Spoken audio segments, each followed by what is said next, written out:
Welcome to Translano. Hey, there. I'm so glad you're here.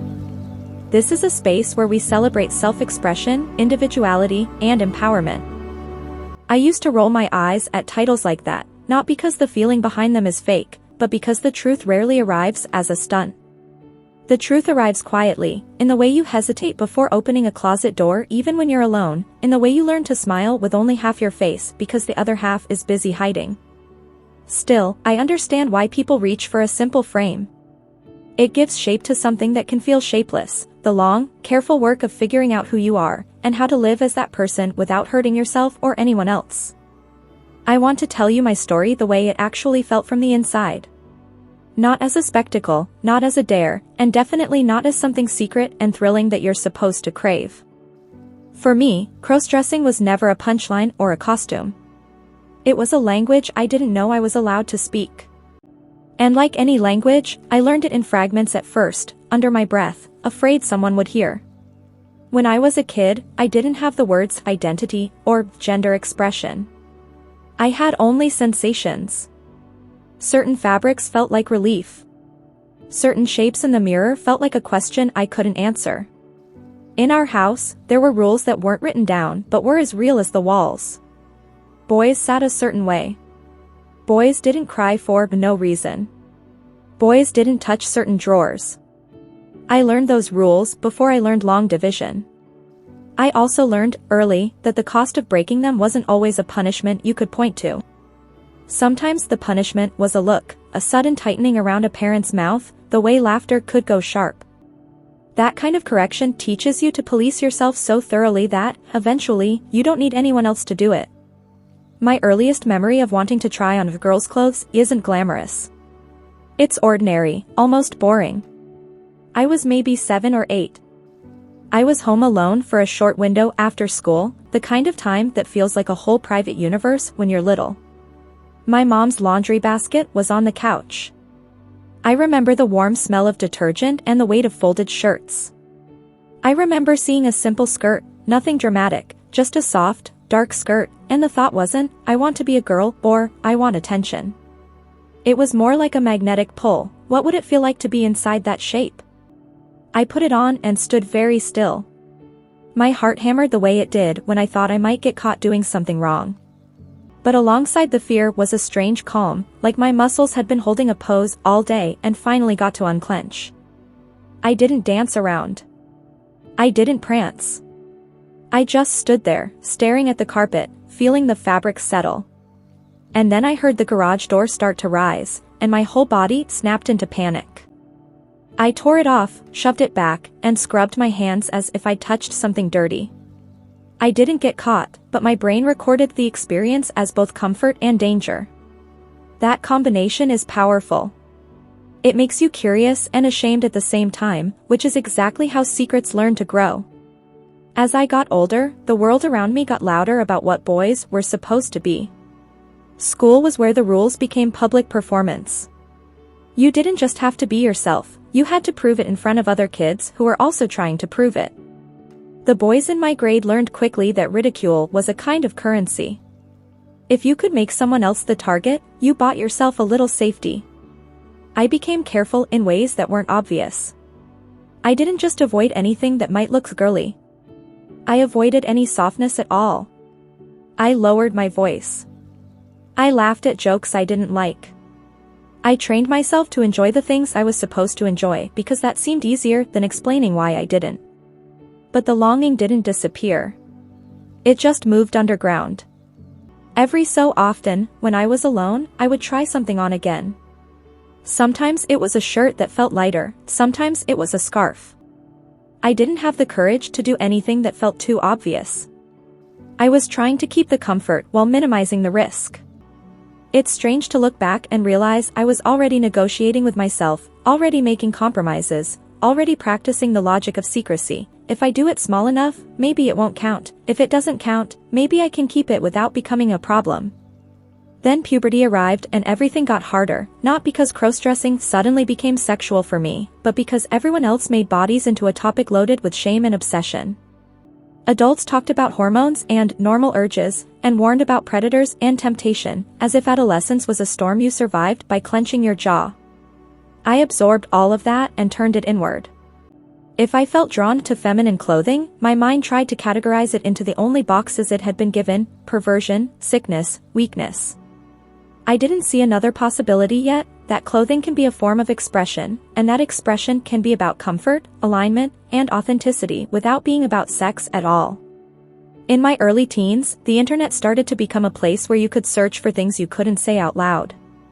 The first time I typed words like "boy wearing dress" into a search bar, my hands trembled. I was afraid the computer itself would judge me, that somehow my parents would know, that a red alarm would go off. What I found was a mess. Some of it was cruel. Some of it was sensational. Some of it was obviously fetish content, which made me slam the laptop shut in disgust and fear, because I didn't want that to be what this was. But buried among the noise were quiet posts from people who sounded like human beings. People who talked about shame and fear and relief. People who didn't seem dangerous or broken. People who talked about therapy, boundaries, and the difference between expression and exploitation. Those voices didn't solve me, but they offered me something I'd been missing, a sense that I wasn't the only one, and that there were adult versions of me who had survived. I wish I could tell you that once I realized I wasn't alone, everything got better. It didn't. Knowing you're not alone doesn't automatically give you a safe place to stand. It just shows you that standing is possible. High school was an exercise in compartmentalization. I became the kind of person who looked fine from the outside. I got decent grades. I made a few friends. I did what I was supposed to do. Inside, I lived in 2 rooms, the public room, where I performed normal, and the private room, where I asked myself the same questions over and over. Was I transgender? Was I gay? Was I confused? Was I making it up? Did this mean something deep, or was it just a phase? I didn't have guidance, only stereotypes. Some days I would decide it was nothing and swear it off. Other days I would feel the ache of not knowing and think, I can't spend my whole life pretending. My family wasn't cruel. That's important to say, because sometimes the most complicated pain comes from people who love you, people who would be shocked to learn they've taught you fear. My dad valued strength, and his definition of strength was narrow. My mom valued fitting in, and her definition of safety was sameness. They weren't monsters, they were products of their world. And in their world, a boy in a dress meant humiliation, danger, or moral failure. They would have thought they were protecting me by stopping it. So I didn't bring it to them. I didn't want to become a family crisis. I didn't want to be the reason they fought. I didn't want to be the thing we don't talk about at Thanksgiving. I learned to love them while hiding from them, which is a lonely way to love. When I left for college, the change wasn't immediate freedom. It was opportunity mixed with new fear. On one hand, I was away from home. On the other hand, I was now surrounded by strangers whose opinions could become my social reality. In the first semester, I did what a lot of people do. I tried to reinvent myself with the same old rules, just with better lighting. I went to parties. I dated a little. I laughed at things I didn't care about. I told myself I was finally normal, that the childhood stuff would fade if I kept moving. It didn't fade. It intensified, not in a way that made me reckless, but in a way that made the private room start to feel like it had no air. The secrecy that once felt protective started to feel corrosive. I began to notice the cost. I was anxious more often. I had trouble sleeping. I'd feel fine in the afternoon, and then, at night, my brain would replay every moment I might have looked off.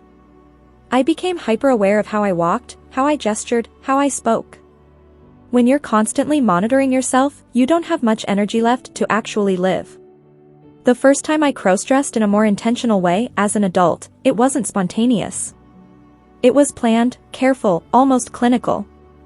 I waited for a weekend when my roommate was gone. I walked to a thrift store on the edge of town where I was unlikely to run into anyone I knew.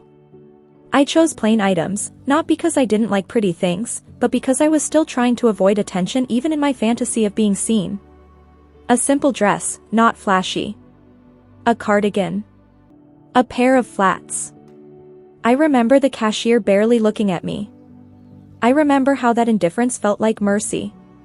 Back in my dorm, I locked the door, set the bag on my bed, and stared at it for a long time.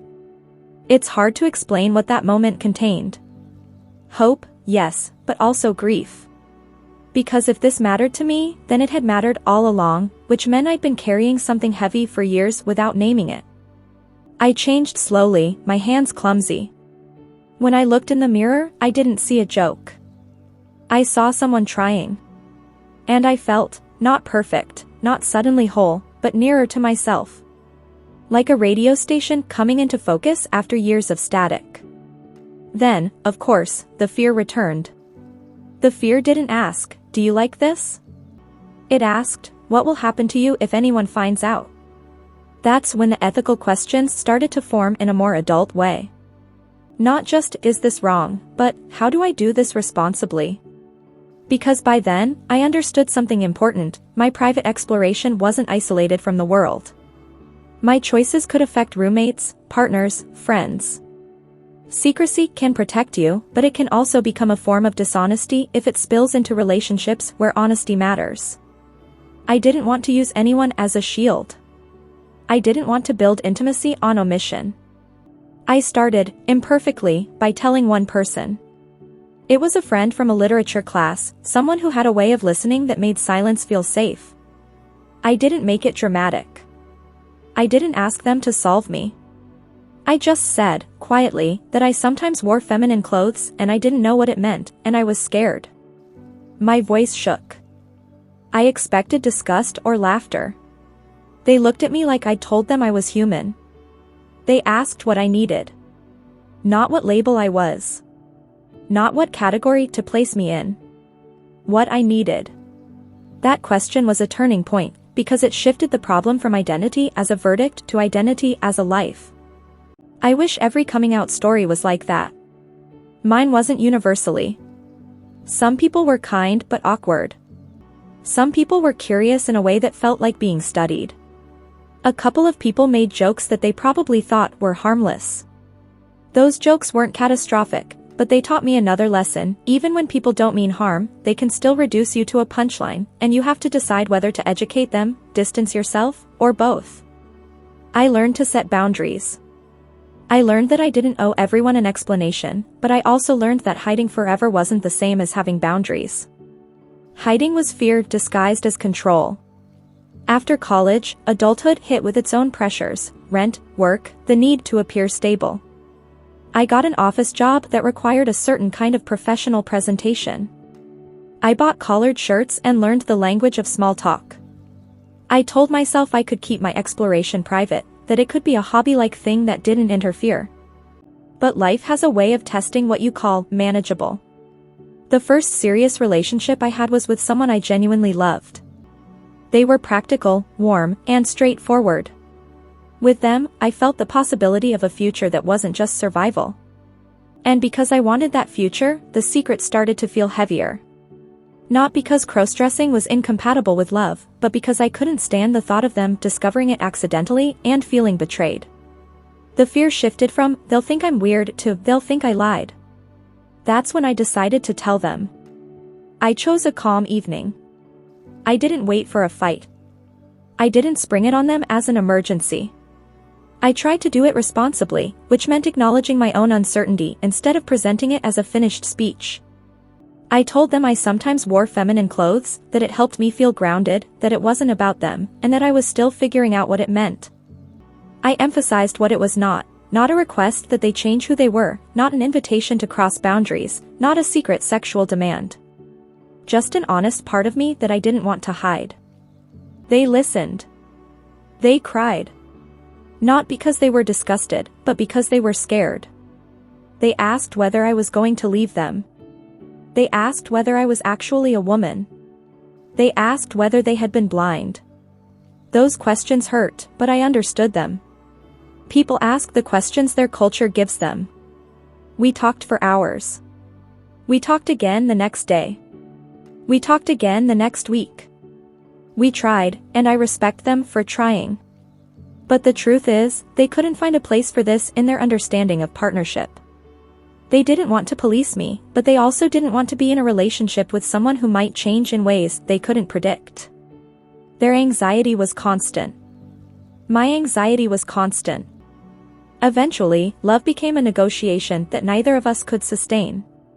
We broke up quietly, the kind of breakup that doesn't have villains, just grief. That period pushed me into a kind of depression I didn't recognize at first. I functioned. I went to work. I smiled at coworkers. But my inner life was thin and gray. The crossdressing, which had once been a refuge, started to carry sadness, because it reminded me of what it seemed to cost. I began to think in absolutes: either I suppress this forever and keep relationships, or I live honestly and stay alone. That kind of thinking is common when you're hurt. It's also usually wrong. That's when I started therapy. I know therapy isn't accessible to everyone, and it's not magic. But for me, it was the first place where I could speak without performing. My therapist didn't treat crossdressing as a scandal or a diagnosis. They treated it as information. They asked when I first noticed it, what feelings it brought, what fears it triggered, what values I wanted to live by. They helped me separate shame from responsibility. Shame says, you are bad. Responsibility says, you have choices, and those choices affect you and others. One of the most useful things I learned was that identity exploration is not inherently selfish. It becomes selfish when you use other people as props, when you demand validation at the expense of their boundaries, or when you avoid accountability by hiding behind confusion. But exploration done with care, honesty, consent, respect, can be deeply ethical. It can also make you a kinder person, because when you've had to fight for your own dignity, you often develop more empathy for other people fighting for theirs. Still, even with therapy, I had a question I kept circling: could I be myself in ordinary life, not just in the private room? Could I integrate this without turning my life into a crisis? I didn't want to live in extremes. I didn't want a double life. I also didn't want to force a grand announcement on everyone I knew. I wanted something more mature, a life where I wasn't always bracing for impact. That's the context for the 24 hours part. Not a prank. Not a trap. A self-designed experiment, done with boundaries, meant to answer a practical question: what would it be like to give myself permission for a whole day, and to learn what feelings actually show up when I'm not rushing? Would it be relief? Anxiety? Joy? Would it be stable, or would it spiral? I wanted to know, because my imagination was full of extremes, and I needed reality. I planned it carefully. I chose a day off when I had no obligations that required me to be in a specific professional role. I made sure I had groceries so I wouldn't be forced into public if I didn't want to. I cleaned my apartment the day before, not because cleanliness is moral, but because I didn't want external chaos to muddy the experiment. I picked clothing that felt like me, not a costume, not an exaggerated version of femininity, just a simple dress, leggings, a sweater. Comfortable. Ordinary. I told one trusted friend what I was doing, not to perform it, but so someone would know where my head was at in case I got overwhelmed. That's a mental health strategy one learned the hard way: when you're doing something emotionally intense, don't isolate completely. Have a safety line. When the morning came, I stood in front of my closet and noticed how dramatic the moment felt, even though nothing external had changed. Same apartment. Same weather. Same person. And yet my hands shook the way they did when I was 8. That surprised me. I realized how deep the conditioning ran. My body still expected punishment. I dressed slowly, not to savor it, but to stay present. I looked in the mirror and tried to breathe without judgment. And here is the part people don't usually say out loud: the first feeling wasn't triumph. It was grief again, softer this time, but real. Grief for the years I spent believing comfort was evidence of wrongdoing. Grief for the relationships strained by secrecy. Grief for the younger version of me who thought his only choices were silence or disaster. Then came relief. Not a thrilling relief. A practical relief, like taking off shoes that never fit and realizing your toes can spread. I made coffee. I sat at my kitchen table. I scrolled on my phone. Ordinary things. And I noticed something almost funny. Once I wasn't rushing, once I wasn't doing it in stolen minutes, the intensity settled. The dress became clothing. My mind, which had always framed crossdressing as a forbidden event, started to treat it as a normal state. That alone taught me a huge lesson. Sometimes the obsession isn't the desire itself, it's the deprivation. When you starve a part of yourself, it starts to scream. Around noon, I hit the first wave of fear. It came out of nowhere. I imagined the doorbell ringing. I imagined a neighbor seeing me through the hallway peephole. I imagined a fire alarm forcing me outside. My brain threw scenarios at me like a harsh coach. Are you ready to be humiliated? Are you ready to lose everything? I had to sit down and name what was happening. Catastrophizing. A common anxiety pattern. I breathed, drank water, and reminded myself of the boundaries I'd set. I was safe in my home. I was not doing anything wrong. Clothing is not a crime. Being different is not a moral failure. In the afternoon, I decided to take a small, responsible step. I would go to the mailbox in my building. Not out onto a busy street, not to a crowded store. Just the mailbox, a short walk down the hall. I paused at my door for a long time, hand on the knob, listening for footsteps. When I finally stepped out, the hallway looked the same as it always did, but my perception sharpened like I was walking through a spotlight. I got to the mailbox. I opened it. I had no mail.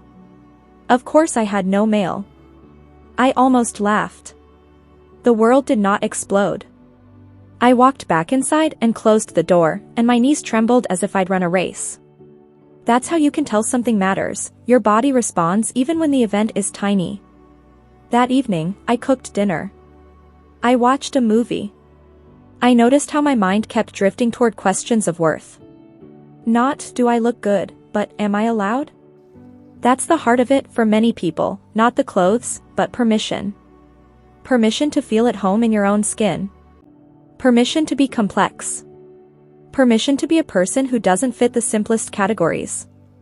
At night, another wave hit, but different. Loneliness. Because I realized that while I was learning to accept myself, I still feared being accepted by others.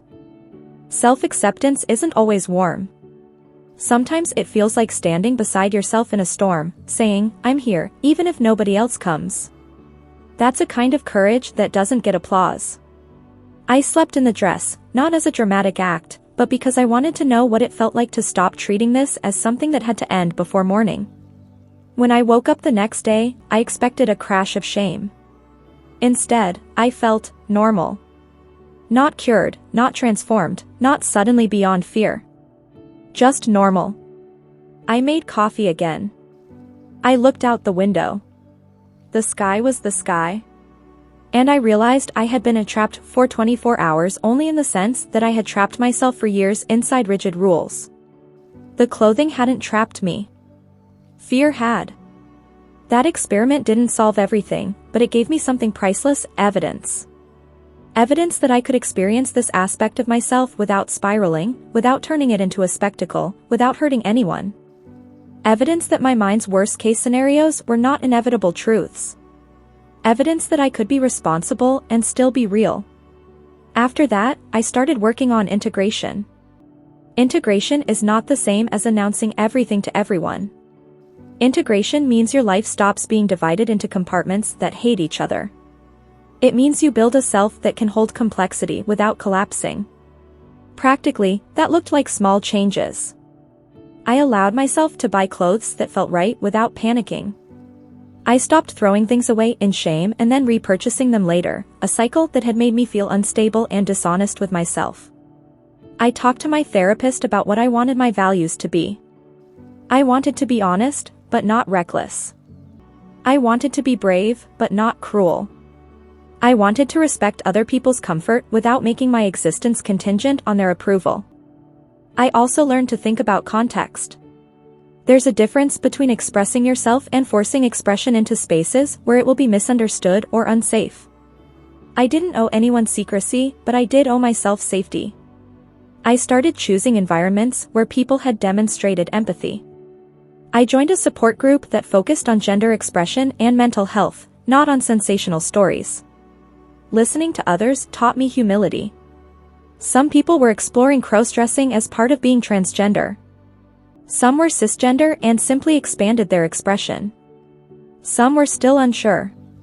The common thread wasn't a label, it was the need to be treated like a whole person. I eventually told my parents, but not until I had enough steadiness to handle whatever came. I didn't tell them to shock them. I told them because I wanted a relationship that wasn't built on omission. I chose a quiet moment, not a holiday, not a family gathering. I told them slowly, using plain language. I said I sometimes wore feminine clothing. I said it wasn't about attention or disrespect.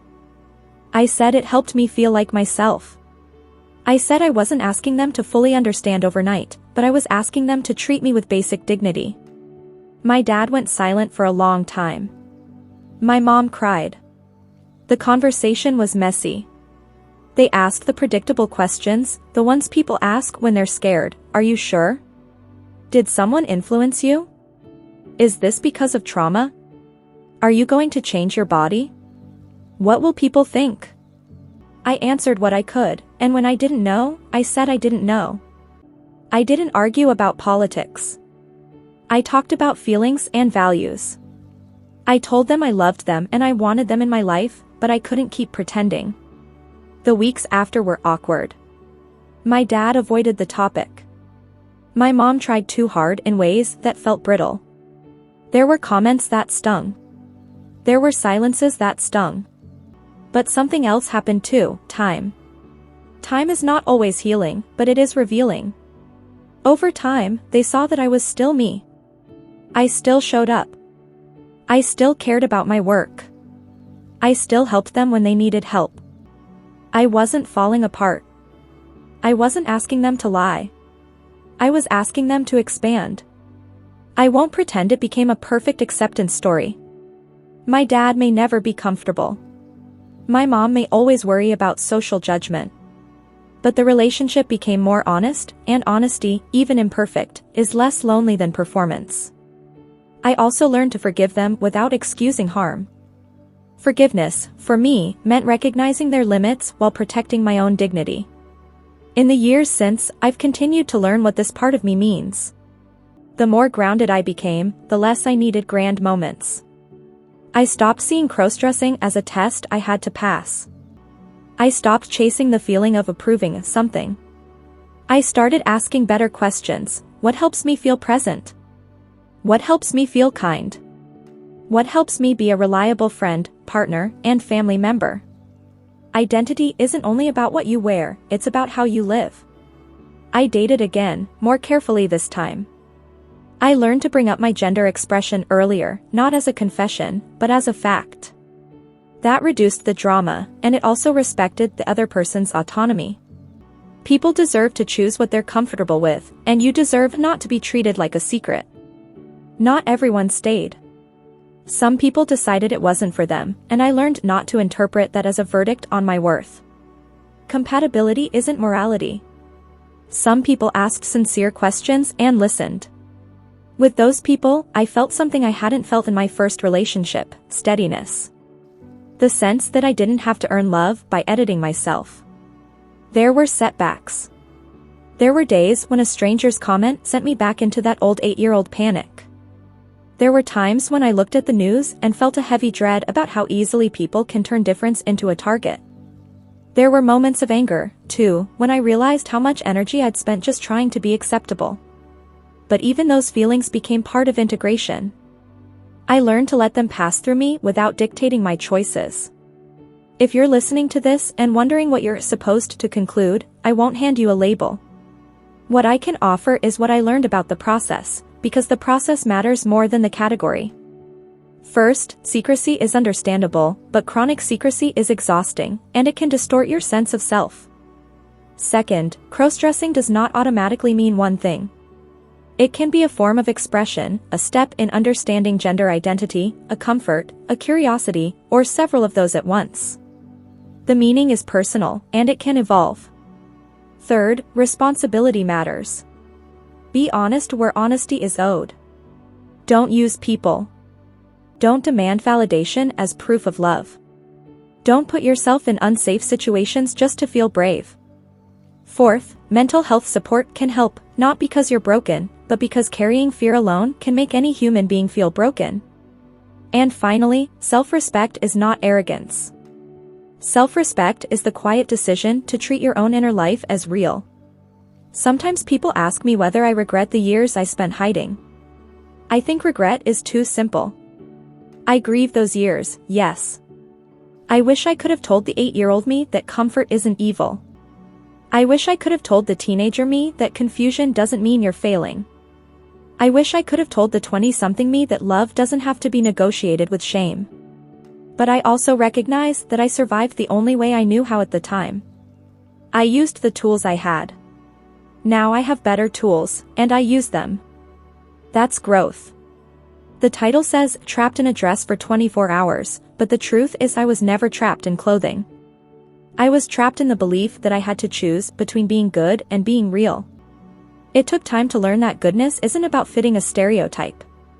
Goodness is about honesty, kindness, accountability, and the courage to let other people be human too, even when they don't fully understand you yet. Today, my life looks ordinary from the outside. I work. I pay bills.